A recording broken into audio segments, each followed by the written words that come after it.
अक्सर यह देखा जाता है कि लोग कहते हैं कि आप कितना टैक्स देते हैं या कितना इनकम टैक्स देते हैं। कहने का तात्पर्य अधिकतर यही होता है कि आप टैक्स भरते ही नहीं हैं। ऐसी बातें सोशल मीडिया पर अधिकतर कही जाती हैं। लोग उनकी बातों को मान भी लेते हैं कि वे सरकार को टैक्स नहीं देते हैं, क्योंकि अधिकतर लोगों के पास जानकारी का अभाव है। इसलिए आइए इस वीडियो के माध्यम से हम समझने की कोशिश करते हैं कि क्या आम आदमी बिल्कुल भी टैक्स नहीं देता है और क्या सिर्फ 2% लोग ही टैक्स भरते हैं, जबकि 97.5% जनता इन 2.5% लोगों के टैक्स पर ही पलती है।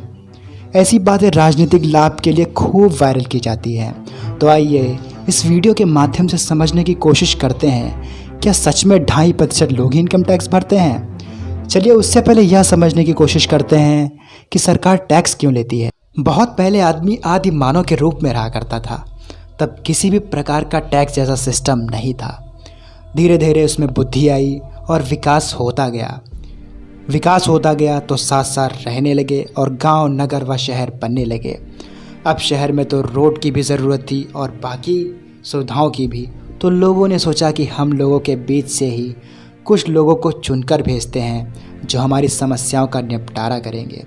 यहीं से लोकतंत्र जैसी चीज़ बनी और सरकार भी इसी प्रकार के कॉन्सेप्ट से बनी। इस हिसाब से सरकार हम लोगों ने ही अपनी समस्या को दूर करने के लिए ही बनाई थी, क्योंकि घर परिवार संभालने के अलावा सब काम तो हर एक व्यक्ति नहीं कर सकता। सरकार बनी तो अब सरकार को भी पैसे चाहिए थे कि वह उन पैसों से लोगों की समस्याओं को दूर कर सके। तो सरकार ने लोगों से टैक्स के रूप में पैसे लेने शुरू कर दिए। जैसे मान लीजिए आपके शहर में रोड की दिक्कत है, तो हर एक नागरिक पैसा इकट्ठा करे, फिर कोई कॉन्ट्रैक्टर से बात करे, फिर रोड बनवाए।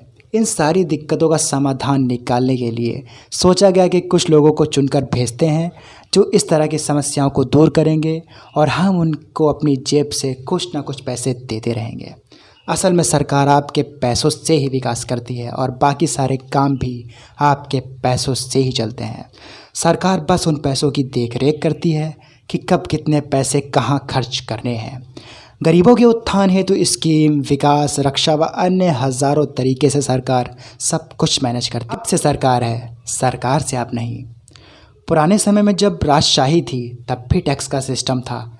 जनता से टैक्स लेकर राजा राज्य को बाकी सारे काम काजों का निपटारा करते थे। टैक्स की प्रक्रिया में समय के साथ सुधार होता गया और आज हम 2021 में यहाँ खड़े हैं। अब बात आती है कि आप कितना टैक्स देते हैं और कितने तरह के टैक्स देते हैं। जीएसटी आने से पहले एक आम नागरिक को कई तरह का टैक्स देना पड़ता था, परंतु जीएसटी आने के बाद मोटे तौर पर सिर्फ 2 तरह का ही टैक्स देना पड़ता है, जो कि जीएसटी व इनकम टैक्स है।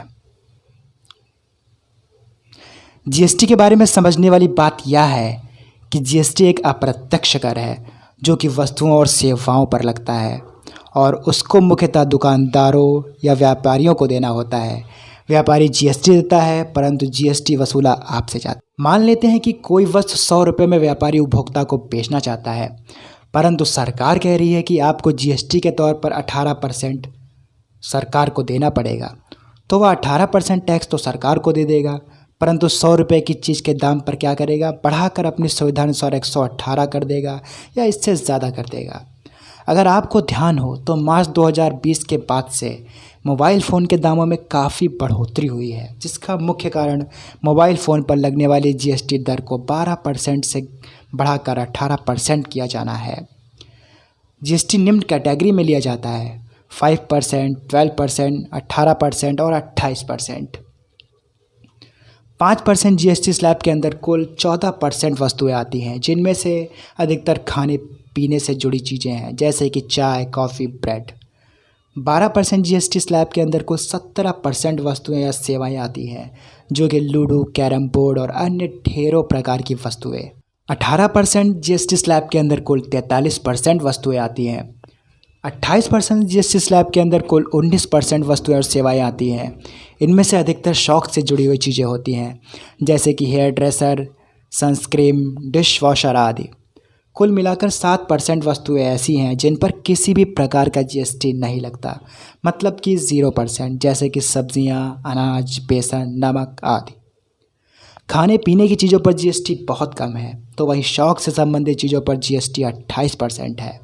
जैसे कि आप परफ्यूम या फेस वॉश जैसी कोई भी चीज़ खरीदते हैं तो आप 100 में से 28 रुपये प्रत्यक्ष रूप से सरकार को दे रहे होते हैं। औसतन जीएसटी 18% मानी जाती है।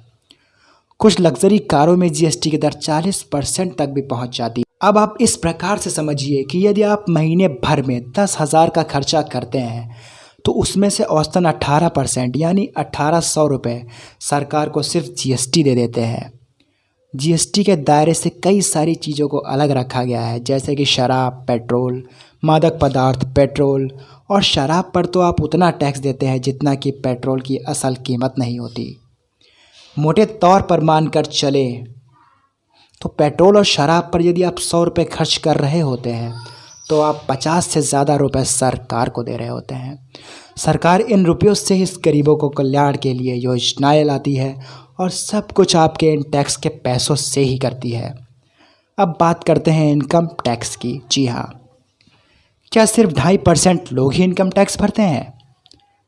सिर्फ 2.5% लोग ही इनकम टैक्स भरते हैं? यह आंकड़ा एक प्रकार से भ्रमित करने वाला है, क्योंकि इसका मतलब यह भी निकाला जा सकता है कि 97.5% लोग इनकम टैक्स की चोरी करते हैं या फिर 97.5% लोग ईमानदार नहीं हैं, जो कि पूरी तरह से गलत है या अर्ध सत्य है, क्योंकि इनकम टैक्स उन लोगों को भरना पड़ता है जिनको सरकार मानती है कि ये इतना कमा रहे हैं कि इनको टैक्स देना चाहिए। वर्तमान समय में 5 लाख वार्षिक आय पर किसी भी प्रकार का इनकम टैक्स नहीं देना पड़ता है। एक और उदाहरण से यह जानने की कोशिश करते हैं कि क्या 2.5% ही इनकम टैक्स भरते हैं। मान लेते हैं वर्तमान में भारत की जनसंख्या 140 करोड़ है। इन 140 करोड़ लोगों में से तकरीबन 70 करोड़ लोग ऐसे हैं जो कि 25 वर्ष से कम हैं और किसी भी प्रकार की कमाई नहीं करते हैं। अब बचे 70 करोड़ लोगों में से आधी महिलाएं हैं, जिनमें से अधिकतर घरेलू महिलाएं हैं जो कि घर के काम करती हैं। इनमें से बहुत सारी महिलाएं ऐसी होंगी जो दूसरों के घरों पर काम करती होंगी, कुछ दिहाड़ी पर काम करने वाली महिलाएं होंगी तो कुछ छोटी मोटी फैक्ट्रियों पर काम करने वाली महिलाएं होंगी। हालांकि कुछ महिलाएं ऐसी ज़रूर होंगी जो कि 5 लाख से ज़्यादा कमाती होंगी, लेकिन उनकी संख्या का अनुमान आप स्वयं के आसपास देखकर स्वयं लगाइए। अब बचते हैं 140 करोड़ लोगों में से सिर्फ 35 करोड़ पुरुष जो कि 25 वर्ष से ज़्यादा की आयु के हैं। इन 35 करोड़ पुरुषों में से लगभग 17 से 18 करोड़ कृषि पर निर्भर हैं और कृषि पर किसी भी प्रकार का इनकम टैक्स नहीं देना पड़ता।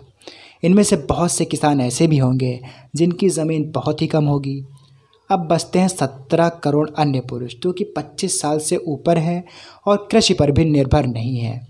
ऐसे पुरुषों में बहुत बड़ी संख्या में से ऐसे व्यक्ति हैं जो कि दिहाड़ी पर काम करते हैं, जो कि मजदूर, ऑटो रिक्शा चालक, इलेक्ट्रीशियन, नाई, प्लम्बर, मिल में काम करने वाले लेबर, होटल में काम करने वाले व्यक्ति, सड़क पर ठेला लगाने वाले व्यक्ति, दूध वाले, पेट्रोल पंप पर काम करने वाले और अन्य बहुत सारे व्यक्ति। इनकी संख्या निकाल दे तो तकरीबन 5 से 7 करोड़ व्यक्ति ही ऐसे बचते हैं जो कि 5 लाख से ज़्यादा सालाना कमाते हैं और टैक्स भरने की सीमा के अंतर्गत आते हैं। इतना सब कहने का आशय यह है कि भारत में इनकम टैक्स 2.5% व्यक्ति इसलिए भरते हैं क्योंकि कुछ प्रतिशत लोग ही ऐसे हैं जो सालाना 5 लाख से ज़्यादा कमा पाते हैं। ऐसे लोगों की संख्या 5% के ही आसपास होगी।